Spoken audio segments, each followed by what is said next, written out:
Hello అండి, welcome to ట్రికిడ్జ్ and fun channel. అందరూ ఎలా ఉన్నారు? ఇవాళ అయితే ఒక 44 క్వశ్చన్స్తో మేము ముందుకు వచ్చానండి. 99% కనుక్కోవడానికి ట్రై చేయండి.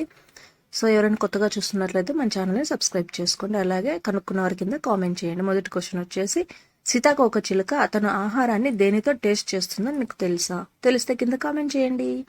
ఆన్సర్ వచ్చేసి, దాన్ని పాదంతో రుచి చూస్తుంది. అక్కడ కనిపిస్తుంది కదా, అదేనండి, దాన్ని ఫుడ్తో రుచి చూస్తుంది అనమాట. నెక్స్ట్ క్వశ్చన్ వచ్చేసి, రొయ్య ఒక్క గుండె ఎక్కడ ఉంటుంది? రొయ్యకి గుండె ఎక్కడ ఉంటుంది అని అడుగుతున్నారండి. కనుక్కోవడానికి ట్రై చేయండి. రొయ్య యొక్క గుండె దాని తలలో ఉంటుందంట అండి. ఇక్కడ కనిపిస్తుంది కదా, దాని తలలో ఉంటుందంట గుండె. నెక్స్ట్ క్వశ్చన్, పిల్లి యొక్క 2 చెవులలో ఎన్ని కండరాలు ఉంటాయి? పిల్లి చెవి ఉంటుంది కదా, దాంట్లో కండరాలు మజిల్స్ ఎన్ని ఉంటాయి అని అడుగుతున్నాము. సో ఆన్సర్ వచ్చేసి, పిల్లి యొక్క 2 చెవులలో కలిపి మొత్తం 64 కండరాలు ఉంటాయంటండి, ఒక చెవిలో మాత్రమే దానికి. సో ఒక్కొక్క దాంట్లో 32 కండరాలు ఉంటాయి. అన్ని జంతువులలో కల్లా ఏ జంతువు యొక్క కళ్ళు పెద్దవి? సో అనిమల్స్ ఉన్నాయి కదా, వాటిలో దేని యొక్క కళ్ళు పెద్దవి? సో ఇవి వచ్చేసి గెయింట్ స్క్విడ్ అండి. దీన్నే తెలుగులో కాముత సంచులు అంటారు. చైనీస్ వాళ్ళు ఎక్కువ తింటా ఉంటారు కదా దీనిని, అవే. సో నెక్స్ట్ క్వశ్చన్ వచ్చేసి, ఇంగ్లీషు అక్షరమాలలో ఏ లెటర్ చివరిగా చేర్చారు? ఇంగ్లీష్ ఆల్ఫాబెట్స్ ఉన్నాయి కదండి, ఏబిసిడి అని. దీనిలలో ఏ లెటర్ లాస్ట్లో కనుక్కున్నారని అడుగుతున్నారు. అదేంటో కనుక్కోవడానికి ట్రై చేయండి. సో ఆ లెటర్ వచ్చేసి జే అండి. జేనే ఆల్ఫాబెట్స్లో లాస్ట్గా కనుక్కున్నారు, దాంట్లో లాస్ట్లో చేర్చినారు. నెక్స్ట్ వచ్చేసి, క్యాటర్ పిల్లర్కి ఎన్ని కళ్ళు ఉంటాయి? క్యాటర్ పిల్లర్ తెలుసు కదా మీకు, దానికి ఎన్ని కళ్ళు ఉంటాయి అని అడుగుతున్నారు. సో దీనికి 12 కళ్ళు ఉంటాయంట అండి. సో క్యాటర్ పిల్లర్ అంటే అది. దీని తర్వాత బటర్ఫ్లై వస్తుంది అనమాట, దాన్ని క్యాటర్ పిల్లర్ అంటారు. నెక్స్ట్, గుర్రం ఎలా నిద్రపోతుందో మీకు తెలుసా? సో గుర్రం ఉంది కదా, ఏముంది, పడుకొని నిద్రపోతుంది అంటారు. సరే చూడండి, నిలబడి నిద్రపోతుంది. సో గుర్రం అనేది నిలబడి కూడా నిద్రపోతుంది, అందుకని ఆ క్వశ్చన్ అడిగారు. నెక్స్ట్, హిప్పోపొటమస్ అనే జంతువు యొక్క పాలు ఏ రంగులో ఉంటాయి? సో హిప్పోపొటమస్ తెలుసు కదా మీకు, దాని యొక్క పాలు ఏ రంగులో ఉంటాయి? మామూలుగా అన్ని పాలు తెలుపులే ఉంటాయి. సో మరి దీని పాలు ఏ రంగులో ఉంటాయి చూద్దాం. మరి హిప్పోపొటమస్ యొక్క పాలు పింక్ కలర్లో ఉంటాయండి, అక్కడ కనిపిస్తున్నాయి కదా అవి. ఇది హిప్పోపొటమస్, దీన్నే హిప్పోపొటమస్ అంటారు. సో నెక్స్ట్ క్వశ్చన్ వచ్చేసి, జలగకి ఎన్ని ముక్కులు ఉంటాయి? మామూలుగా జలగ అంటే తెలుసు కదా, అది మన ఒంటికి ఖర్చుకుంటే కనుక అసలు రాదు, లాగినా కానీ అట్లే మన బ్లడ్ పీకేస్తుంది అది, దాన్ని జలగ అంటారు. ఇక్కడ కనిపిస్తుంది కదా అది. దానికి వచ్చేసి 3 ముక్కులు ఉంటాయంటండి. మరి జలుబు చేస్తే ఎంత ఇబ్బంది పడుతుందో ఏమో మరి అది. సో నెక్స్ట్ క్వశ్చన్ వచ్చేసి, పంది ఆకాశాన్ని చూడగలదా? సో పిగ్ ఉంది కదా, అది ఆకాశాన్ని చూడగలదా? ట్రై చేయండి, ఆన్సర్ కింద కామెంట్ చేయండి. అదే విధంగా చూడలేదంటండి, ఎందుకంటే దాని యొక్క నర్వస్ సిస్టమ్, ఈ ఇది వెన్నెముక ఇవి ఉన్నాయి కదా, అలా అమర్చి ఉంటుందండి. ఆ వెన్నెముక దాని పైకి ఎత్తలేదు అది తల, అందువల్ల పైకి చూడలేదు. కప్పలు ఎలా నీళ్లు తాగుతాయో మీకు తెలుసా? కప్పలు ఎలా నీళ్లు తాగుతాయి? ఏముంది, అన్ని నోటితోనే తాగుతాయని మీరు అంటారు. సో ఆన్సర్ వచ్చేసి అది కాదండి, వాటి చర్మం ద్వారా తాగుతాయి. సో స్కిన్ ద్వారా అవి వాటర్ని అబ్జర్వ్ చేసుకుంటాయి అన్నమాట. ఇక్కడ కనిపిస్తుంది కదా కప్ప. సో నెక్స్ట్, ఆకాశంలో చుక్కలు ఎక్కువగా ఉంటాయా, లేకపోతే భూమి మీద ఉండే ఇసుక రేణువులు ఎక్కువగా ఉంటాయా? సో ఇసుక ఉంది కదా, అవి ఎక్కువ ఉంటుందా, చుక్కలు ఎక్కువ ఉంటాయా అని అడుగుతున్నారు. ఇక్కడ క్వశ్చన్ వచ్చేసి, భూమి మీద ఉండే ఇసుక రేణువుల కంటే ఆకాశంలో చుక్కలే ఎక్కువగా ఉంటాయి అంటండి. సో మనం దగ్గర ఉండే ఇసుక కంటే కూడా చుక్కలే ఎక్కువగా ఉంటాయి. వెనుకకు ఎగరగలిగే పక్షి పేరు ఏమిటి? సో బర్డ్స్ అన్ని మామూలుగా పైన ఆకాశంలో ముందుకు ఎగురుతూ ఉంటాయి, కానీ హమ్మింగ్ బర్డ్ అనే పక్షి వెనుకకు ఎగురుతుందంటే ఇక్కడ కనిపిస్తుంది కదా, అదే హమ్మింగ్ బర్డ్ అండి. చాలా చిన్నగా ఉంటుంది. కప్పల గుంపుని ఏమని పిలుస్తారు? సో మామూలుగా అనిమల్స్ కానీ బర్డ్స్ కానీ ఒక్కొక్క గుంపుకు ఒక్కొక్క నేమ్ ఉంటుంది. సో కప్పల గుంపుని ఆర్మీ అని పిలుస్తారనమాట. ఇక్కడ కనిపిస్తున్నాయి కదా గుంపు, వాటిని ఆర్మీ అని పిలుస్తారు. నెక్స్ట్ వచ్చేసి, మనం అందరము ఇష్టపడే ఫ్రెంచ్ ఫ్రైస్ ఉన్నాయి కదా, ఫస్ట్ టైం ఎక్కడ తయారు చేశారో మీకు తెలుసా? ఫ్రెంచ్ ఫ్రైస్ అయితే అందరం పడి చేస్తాము. సో అవి ఎక్కడ తయారు చేశారో ఫస్ట్ టైం తెలుసుకుందాము. ఆన్సర్ వచ్చేసి, ఫ్రెంచ్ ఫ్రైస్ని మొదట బెల్గామ్లో తయారు చేశారు. బెల్గామ్ అనే కంట్రీలో మొదట తయారు చేశారండి. మనిషి యొక్క ముక్కు ఎన్ని రకాల వాసనను గుర్తిస్తుంది? మన ముక్కు ఉంది కదా అండి, ఎన్ని రకాల వాసనలను గుర్తిస్తుంది అని అడుగుతున్నారు. 3 ట్రిలియన్ సెన్సెస్ను గుర్తిస్తుంది, అంటే 3 ట్రిలియన్ వాసనలు చూస్తుందండి మన యొక్క ముక్కు.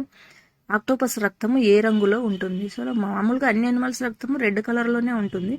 మరి ఆక్టోపస్ వచ్చేసి ఇక్కడ కనిపిస్తుంది కదా ఇమేజెస్లో, బ్లూ కలర్లో ఉంటుందండి, నీలం కలర్. ఆక్టోపస్కి ఎన్ని మెదడులు ఉంటాయి? మామూలుగా అందరికీ అయితే మనందరికీ ఒక మెదడే ఉంటుంది, దాని తెలివికే తట్టుకోలేకపోతుంటాం చాలా మందిని.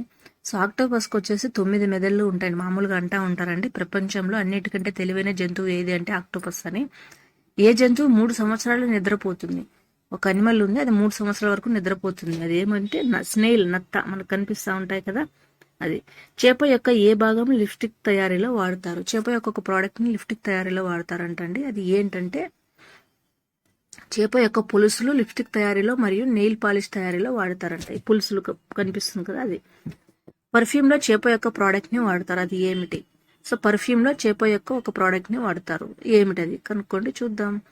సో వేల్ పూఫ్ అండి. చేప యొక్క కక్కని పర్ఫ్యూమ్లో వాడతారంట. చిచ్చి. గాడిద మరియు జిబ్రాల యొక్క బేబీని ఏమని పిలుస్తారు? సో గాడిద మరియు జిబ్రాల యొక్క చిన్న పిల్లల్ని ఏమని పిలుస్తారు అంటే జాంకీ. గాడిద మరియు జిబ్రాల యొక్క బేబీని జాంకీ అని పిలుస్తారండి. సో నెక్స్ట్ క్వశ్చన్ వచ్చేసి అరటి పండ్లు ఎందుకు వంకరగా ఉంటాయి? సో మామూలుగా అరటి పండ్లు భూమికి ఆపోజిట్గా పెరుగుతాయండి. అంటే భూమి యొక్క గ్రావిటీ వలన సన్ వైపు పెరుగుతూ ఉంటాయి కదా, అందుకనేసి అవి వంకరగా తయారవుతాయండి అరటి పండ్లు. నెక్స్ట్ క్వశ్చన్ వచ్చేసి ఒక జంతువుకి 4 కాళ్ళు ఉంటాయి కానీ నడవలేదు, ఏమిటది కనుక్కోండి చూద్దాం. అదే డ్రాగన్ ఫ్లై అండి. తూనీగా అంటాం కదా మనము, అది. దానికి 4 నడచలేదన్నమాట. టొమాటో కూరగాయనా లేదా పండునా? టొమాటో అనేది ఒక ఫ్రూటా లేక వెజిటబుల్ అని అడుగుతున్నారు. యాక్చువల్గా అది ఫ్రూటేనండి, కానీ మనం దాన్ని కూరగాయ కేటగిరీలోకి వేసుకొని తింటూ ఉంటాం అనమాట. సో నెక్స్ట్ వచ్చేసి సముద్రంలో ఉన్న జంతువులలో అతి ఎక్కువగా సౌండ్ చేసే జంతువు ఏది? సముద్రంలో చాలా జంతువులు ఉంటాయి కదా, ఫిష్లు అంట, వెంట ఆక్టోపస్లు అంట ఇంకా, కానీ దాంట్లో ఎక్కువ సౌండ్ చేసే జంతువు వచ్చేసి రొయ్య అండి. రొయ్య సముద్రంలో కిచకిచకిచకిచకిచ అరుస్తూనే ఉంటుంది. చంద్రుని పైన వచ్చే భూకంపంని ఏమన్నా పిలుస్తారు? మామూలుగా భూమి పైన వచ్చే భూకంపం వచ్చేసి ఎర్త్ క్విక్ అని అంటాము. అదే చంద్రుని పైన వస్తే మూన్ క్విక్ అంటామండి, అంతే సింపుల్.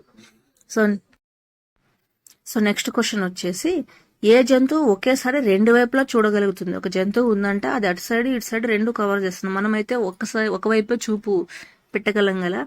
సో ఇది వచ్చేసి ఊసరవెల్లి అండి ఆన్సరు. అది అటు ఇటు 2 సైడ్లు చూడగలుగుతుంది. దీన్ని చెమ్మేలిన్ అంటారు ఇంగ్లీష్లో. టాయిలెట్ పేపర్ తయారీ కోసం మాత్రమే ఎన్ని చెట్లు నరుకుతున్నారు? సో ఒక రోజుకి టాయిలెట్ పేపర్ కోసం మాత్రమే ఎన్ని చెట్లు నరుకుతున్నారు అని అడుగుతున్నారండి. సో ఆన్సర్ వచ్చేసి రోజుకి 27,000 చెట్లను ఒక రోజుకు నరుకుతున్నారండి, ఓన్లీ టాయిలెట్ పేపర్ కోసమే. దాని బదులు వాటర్ వాడచ్చు కదా అండి, ఎన్ని చెట్లు చంపేస్తున్నారు. అత్యధిక ప్రెగ్నెన్సీ కాలం కలిగిన జంతువు ఏది? సో ఎక్కువ కాలం ప్రెగ్నెన్సీ టైం ఉంటుందంట, అది ఏ జంతువు అని అడుగుతున్నారు. సో ఇక్కడ వచ్చేసి ఏనుగుకి 22 నెలల ప్రెగ్నెన్సీ కాలం ఉంటుందంటే 22 నెలలు అది బిడ్డను మోస్తుంది. మామూలుగా మనుషులైతే 9 నెలలు కదా. సో రాత్రి సమయంలో ఏర్పడే రెయిన్బోని ఏమని పిలుస్తారు? మామూలుగా డే టైం వస్తుంది కాబట్టి దాన్ని రెయిన్బో అని పిలుస్తాం మనము. సో రాత్రి సమయంలో ఏర్పడేదాన్ని ఏమంటామంటే మూన్ బో అని అంటారంటండి. మూన్ బో, నైట్ టైం వచ్చే రెయిన్బోని మూన్ బో అని అంటాము. సో నెక్స్ట్ వచ్చేసి మనకి హ్యాపీ హార్మోన్ ఎక్కడ లభిస్తుందో తెలుసా? So happy hormones different type ఉంటాయి కదా, అందులో హ్యాపీ హార్మోన్ ఉంటుంది. అది ఎక్కడి నుంచి వస్తుంది అని అడుగుతున్నారు. అదైతే మనకి సన్లైట్లో నుంచి వస్తుంది. సో అందువల్ల మీరు ఏం చేస్తారంటే రోజు మార్నింగ్ కొద్దిసేపు సన్లైట్లో ఉండండి. డి విటమిన్తో పాటు హ్యాపీ హార్మోన్ కూడా వస్తుంది, అప్పుడు హ్యాపీగా ఉంటుంది డే అంతా. ఒక చీమ ఎంతకాలం జీవిస్తుంది? సో ఒక చీమ ఎంతకాలం జీవిస్తుంది అడుగుతున్నారు. అదేముంది, తొక్కి పడేస్తే 1 నిమిషంలో పోతుంది అంటారు. సో మామూలుగా అయితే రాణి చీమ వచ్చేసి 29 సంవత్సరాల వరకు బతుకుతుందండి. రాజు చీమ కొన్ని రోజులకే చనిపోతుంది. అదేవిధంగా వర్క్ చేస్తుంటాయి కదా చీమలు, ఫుడ్ తీసుకొని పోతుంటాయి మన ఇంట్లో చక్కెరని, ఆ చీమలు అయితే కనుక 2-3 వారాల కంటే ఎక్కువ బ్రతకవండి. కానీ రాణి చీమ మాత్రము 29 సంవత్సరాల వరకు బ్రతుకుతుందంట. నెక్స్ట్ ఏ ఫిష్కి మెదడు ఉండదు? మామూలుగా ఫిష్లు ఉన్నాయి కదా అన్నిటికీ ఉంటాయి. మామూలు ఆక్టోపస్కి అయితే 9 ఉన్నాయి కదా మెదళ్ళు, కానీ ఒక ఫిష్కి మెదడే ఉండదంట. అది వచ్చేసి స్టార్ ఫిష్ అండి, దీనికైతే బ్రెయిన్ ఉండదంట. మరి ఇది ఎంత ముద్దుదో. నెక్స్ట్ వచ్చేసి షార్క్ యొక్క పళ్ళు ఎన్నిసార్లు ఊడిపోతాయి? మామూలుగా మనకైతే కనుక 8 years 7 yearsకి పళ్ళు ఊడిపోతాయి కదా, షార్క్కి వచ్చేసి వారానికి ఒకసారి పళ్ళు ఊడుతూనే ఉంటాయి అంటండి. అంటే మొత్తం ఊడవు, కనీసం ఒక్క పళ్ళైనా ఊడుతుంది వారానికి ఒకసారి. సో నెక్స్ట్ వచ్చేసి కుక్కలకి చాక్లెట్ తినిపిస్తే ఏమవుతుంది? మామూలుగా మనం కుక్కలకి ఫుడ్ పెడతా ఉంటాం కదా, మామూలుగా కుక్కలకి పెరగనని తినిపించకూడదు అంటూ ఉంటారు. సో అదేవిధంగా చాక్లెట్ తినిపిస్తే ఏమవుతుంది అని అడుగుతున్నారు. కుక్కలకి ఇష్టపడే వాళ్ళు ఇది చూడండి, వాటి యొక్క హార్ట్ మరియు నర్వస్ సిస్టమ్ దెబ్బతింటుందంటండి. గుండె దెబ్బతింటుంది, నరాలు దెబ్బతింటాయి. సో కుక్కలకి చాక్లెట్లు ఎక్కువగా ఇవ్వకపోవడం మంచిదే. మనిషి యొక్క శరీరంలో ఎన్ని ఎముకలు ఉంటాయి? సో మామూలుగా మనిషి యొక్క శరీరంలో ఎన్ని ఎముకలు ఉంటాయంటే 206 ఉంటాయండి. అదే పిల్లలకైతే ఇంకా ఎక్కువే ఉంటాయి. పిల్లలు పెరిగే కొద్దీ కూడా ఆ ఎముకలు అంటే ఒకదానికొకటి కంబైండ్ అయ్యి టోటల్గా 206కు వస్తాయండి. మనిషి యొక్క శరీరంలో ఎముకలు 206 ఉంటాయి. ఎవరైనా మన ఛానల్ కొత్తగా చూస్తున్నట్లయితే సబ్స్క్రైబ్ చేసుకోండి. అదేవిధంగా క్వశ్చన్స్కి ఆన్సర్ల కింద కామెంట్ చేయండి. పోలార్ బీర్ స్కిన్ ఏ కలర్లో ఉంటుంది? మామూలుగా పోలార్ బీర్ లెక్కలు ఉంటాయి, ధ్రువ ప్రాంతంలో ఉంటాయి కదా, అంటార్కిటిక్ ఆర్కిటికాలో. దాంట్లో స్కిన్ వచ్చేసి యాక్చువల్గా బ్లాక్ కలర్లో ఉంటుందండి, నలుపు రంగులో. కానీ దానిపైన ఉండే బొచ్చు ఉంది కదా, హెయిర్, అది వైట్ కలర్లో ఉండడం వల్ల మనకు అది వైట్ కలర్లో అనిపిస్తుంది బీరు. చంద్రునిపై ఆడగలిగిన గేమ్ పేరేమిటి? మామూలుగా భూమిపైన మనం అన్ని గేమ్స్ ఆడుతూ ఉంటాం కదా, అలాగే చంద్రుని పైన ఒక గేమ్ ఆడగలుగుతారంట. అది ఏమిటి అంటే గోల్ఫ్. అక్కడ చూస్తున్నారు కదా, ఒక వ్యక్తి గోల్ఫ్ ఆడుతూ ఉన్నాడు చంద్రుని పైన ఇమేజ్లో. నెక్స్ట్ వచ్చేసి భూమిపై ఒక రోజు చంద్రునిపై ఎన్ని రోజులతో సమానం? సో మనం భూమిపై ఒక రోజు బ్రతికినామంటే చంద్రునిపై ఎన్ని రోజులు ఉన్నట్లు? మామూలుగా చంద్రుడు భూమి చుట్టూ తిరుగుతూ ఉంటాడు కదా, సో 15 రోజులండి. భూమిపై ఒక రోజు గడిస్తే చంద్రునిపై 15 రోజులు గడిచినట్లు అనమాట. అదనే మన సునీత విలియమ్స్ గారు 9 months ఉండేసి వచ్చారు కదా అండి స్పేస్లో.